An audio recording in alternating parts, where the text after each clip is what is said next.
march, certainly uphold freedom of speech, have conversations, listen, be listened to, and be heard.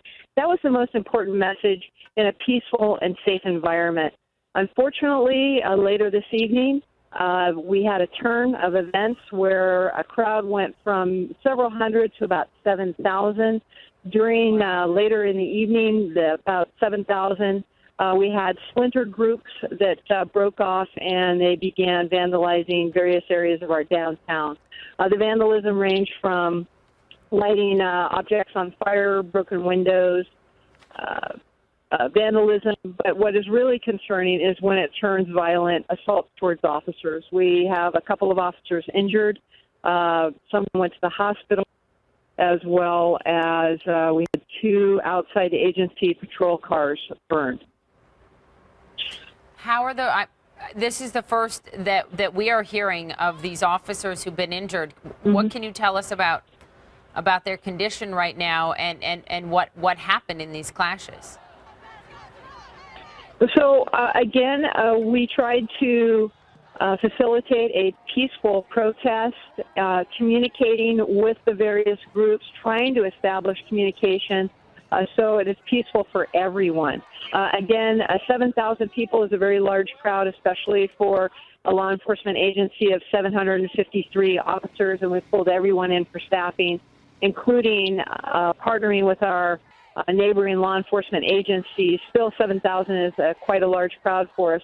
But again, it wasn't the whole crowd. These are splinter groups that often will break off, as they did tonight, and they'll engage in criminal activity. Having said that, the earlier portion of our rally protest march was very peaceful until later in the evening when it took a different turn. The officers, some have been treated and released. Another one is still currently at the hospital. But again, we are here to have conversations, listen, and have our community share and engage in constructive conversations without it being violent. And I think that is something that across our country we are all asking for, is a way to communicate, listen, be heard, and have dynamic conversations without bringing the element of criminal activity in. Officer, was this expected at all? I mean, as you note, a crowd swelling to 7,000 is big for any police department to deal with. Obviously, your officers had to deal with it, some of them injured. You mentioned the vandalism. Was this reaction expected at all tonight? Had you prepared for the possibility of this?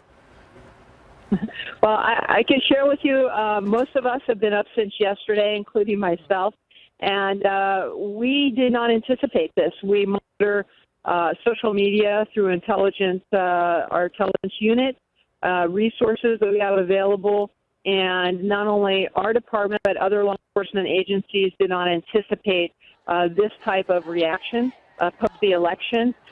So we moved very, very quickly to gather our resources. And again, when you have such a large crowd and really